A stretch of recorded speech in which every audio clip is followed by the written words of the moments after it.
आज का ये टॉपिक था ज़कात के मुतालिक। तो पहला सवाल ये किया गया है, ज़कात किन पर वाजिब है। जाहिर सी बात है, ये सबसे पहले मालूमात होने ज़रूरी हैं। ज़कात मालिक निसाब पर, आकिल बालिग मालिक निसाब हो। मालिक निसाब किसे कहते हैं? मालिक निसाब जो है, शरीयत ने एक लिमिट मुकर्रर की है माल में। सोना, चांदी, माल, पैसे, इतने लिमिट का जिसके पास माल होगा उसको मालिक निसाब कहते हैं। वो लिमिट क्या है? सोने में 7.5 तोला, चांदी में 52.5 तोला, और पैसों में इनमें से कोई एक की कीमत, यानी 52.5 तोला चांदी की कीमत का भी अगर कोई मालिक है, जैसे आज मार्केट में 52.5 तोला चांदी की कीमत, एग्जैक्ट तो मैं नहीं बता सकता, जो रेट चल रहा होगा रोज़ अलग अलग होता है। 25,000 अगर फॉर एग्ज़ाम्पल, तो 25,000 कीमत है उसके पास, 52.5 तोला चांदी की कीमत है। सेविंग, इनकम की बात नहीं है, सेविंग बची हुई है, और उस पर साल गुजर गया तो वो मालिक निसाब हुआ, उस पर ज़कात वाजिब हो गई। बात समझ में आ गई? अब कुछ लोग यहाँ पर कन्फ्यूज़न के शिकार हैं कि किसी ने कहा कि मेरे पास 5 तोले सोना है, 7.5 तो नहीं है, 2 तोले चांदी है, 52.5 तोला भी नहीं।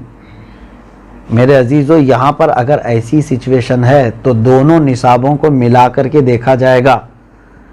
जैसे 2 तोला सोना और 2 तोला चांदी को मिलाने पर 52.5 तोला चांदी आ सकती है कि नहीं आ सकती? 52.5 तोला चांदी की कीमत हो जाएगी। अगर कोई एक भी निसाब पूरा हो गया तो मालिक निसाब है। ज़रूरी नहीं कि 7.5 तोला सोना होना चाहिए। हाँ, ये कब? जब उसके पास पैसा भी नहीं, चांदी भी नहीं, खाली सोना है, तो देखा जाएगा जब तक 7.5 तोला नहीं होता तब तक वो मालिक निसाब नहीं है। ये शरीयत की छूट है। ओनली सिर्फ सोना है, गोल्ड है, बाकी उसके साथ दूसरा निसाब का कुछ भी नहीं है, यानी माल भी नहीं, पैसा भी नहीं है और चांदी भी नहीं है। तो कब तक मालिक निसाब नहीं होगा ये? जब तक 7.5 तोला ना हो। लेकिन दूसरे भी हैं इसके साथ, यानी चांदी और पैसे, तो फिर तीनों को मिला करके किसी एक निसाब के बराबर हो जाता है तो मालिक निसाब होगा। इसी तरह सोना बिल्कुल नहीं है, पैसा भी नहीं है, लेकिन सिर्फ चांदी है उसके पास। चांदी अगर उसके पास 50 तोले भी है तब भी वो मालिक निसाब नहीं हुआ। क्यों? ओनली चांदी है उसके पास। कब मालिक निसाब बनेगा ये? 52.5 तोला चांदी। इस चीज़ को समझ रहे हैं ना? बहुत सारे लोग इसमें कंफ्यूज हैं कि हमारे पास 10 तोला चांदी भी है, 5 तोला सोना भी है, दोनों भी निसाब को नहीं पहुँचे हैं, यानी 7.5 तोला ये नहीं है और 52.5 तोला ये नहीं है। ऐसा नहीं है। अगर 2-3 निसाब की चीज़ें एक साथ आपके पास हैं तो सबको मिला करके अगर 52.5 तोला चांदी की कीमत हो जाती है तो आप मालिक निसाब हो गए। आप पर ज़कात फ़र्ज़ है और आपको ज़कात नहीं दी जा सकती। किसी ने अगर ऐसे शख्स को ज़कात दिया तो उसकी ज़कात अदा भी नहीं हुई। क्या ज़कात के पैसों से राशन दे सकते हैं या पैसे ही देना ज़रूरी है? बिल्कुल। जिस मुस्तहिक को, यानी जिसको ज़कात देना ज़रूरी है, वो 8 किस्म के लोगों का जिक्र कुरान पाक में आया है, जिसमें से आज 5 लोग पाए जाते हैं। आयत है, अल्लाह ताला ने फरमाया, इन्नमस सदक़ातु लिल फ़ुक़रा वल मसाकीन वल आमिलीन अलैहा वल मुअल्लफ़ति क़ुलूबुहुम व फ़िर रिक़ाबि वल गारिमीन फ़ी सबीलिल्लाहि व इब्निस सबील। अल्लाह ताला ने फरमाया, सदक़ात वाजिबा यानी ज़कात फ़कीरों को दिया जाएगा। फ़कीर का मतलब वो नहीं है जो ढोल बजाते हुए घूमते हैं। फ़कीर, शरई फ़कीर किसको कहते हैं, उसकी एक डेफिनेशन है, जिसके पास निसाब के बराबर पैसे नहीं हैं। यानी जो निसाब अभी मैंने बताया ना, जो लिमिट शरीयत ने मालिक निसाब होने की बताया, उस लिमिट के बराबर उसके पास पैसे नहीं है तो वो शरीयत में फ़कीर है। उससे भी कम दर्जे का, यानी खाने पीने की भी उसके पास दिक्कतें हैं, वो मिस्कीन है। फ़कीर को दिया जाएगा, मिस्कीन को।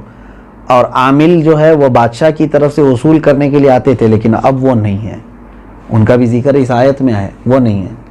वल मुअल्लफ़ति क़ुलूबुहुम, पहले ऐसा था कि कुफ़ार और मुशरिकीन को भी उनका दिल रखने के लिए, इस्लाम की तरफ रग़बत उनको बढ़ाने के लिए ज़कात दी जाती थी, लेकिन वो हुक्म अब ख़त्म हो गया, मनसूख हो गया। ये भी इस आयत से निकल गए।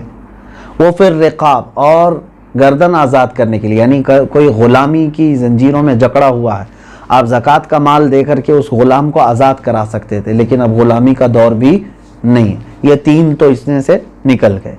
पहले 2 मैंने बताया, फ़कीर मिस्कीन, वो हैं। अब आगे सुनिए, वल गारिमीन। अब यहाँ आयत में है जो कर्ज में डूबा हुआ आदमी है उसको भी ज़कात दे सकते हो आप, यानी वो मालिक निसाब नहीं है और लोगों के कर्ज लिया हुआ है और परेशान हाल है, तो उसको ज़कात दो ताकि वो कर्ज के बोझ से निकल जाए।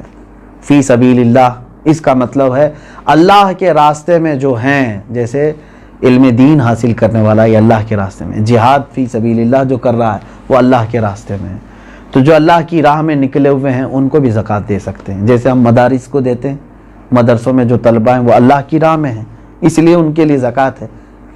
वबनी सबील, और मुसाफिर को, मुसाफिर जो है रास्ते में है, अगरचे वो अपने घर पर पैसे वाला होगा, मालिक निसाब होगा, लेकिन सफ़र में उसके पास पैसे नहीं हैं तो उसको भी ज़कात के पैसे आप दे सकते हैं। 5 तो मैंने बताया, फ़कीर, मिस्कीन, कर्ज़ वाले को, और अल्लाह की राह में जो है उसको, और मुसाफिर को, इन लोगों को ज़कात आप दे सकते हैं। सवाल यही था।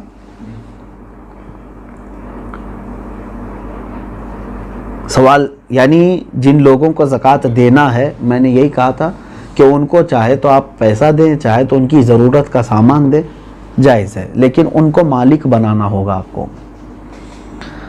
क्या ज़कात कर्ज लेकर अदा कर सकते हैं? जब आपके ऊपर है ही नहीं ज़कात तो कर्जा काहे के ले लोगे? मज़ीद कर्ज में डूब जाओगे और तुम फिर दूसरों को ज़कात देना पड़ेगा तुम्हें। कर्ज लेकर ज़कात नहीं दी जाती।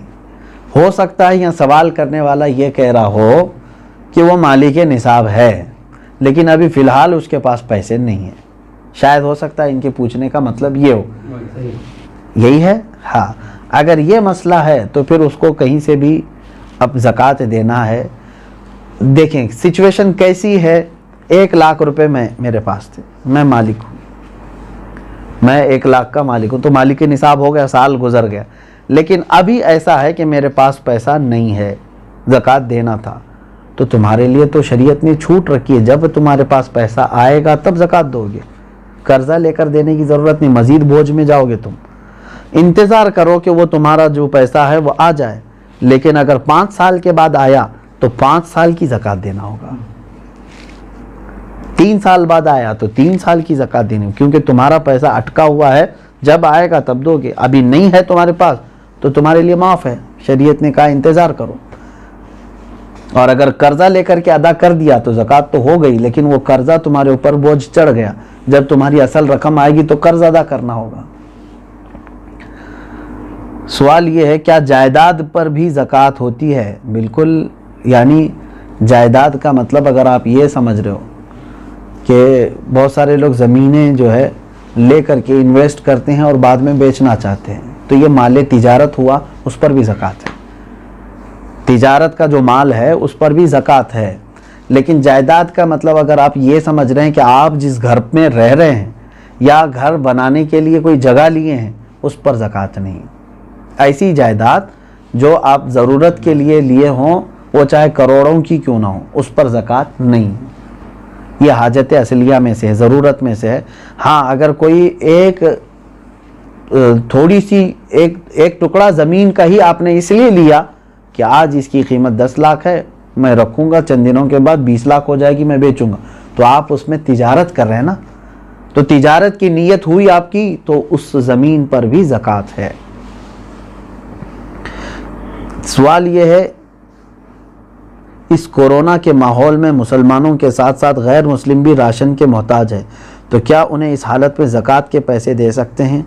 ज़कात ये शरीयत का हक़ है, ज़कात ये शरीयत का हक़ है, यानी अल्लाह तबारक व तआला ने मुसलमानों पर फ़र्ज़ किया है, ज़कात सिर्फ साहिब इस्लाम को, मुसलमान को ही दी जा सकती है। हाँ, मदद की बात जहाँ तक है, गैर मुस्लिम है उनकी भी आप मदद कर सकते हैं मखलूक़ खुदा होने की हैसियत से।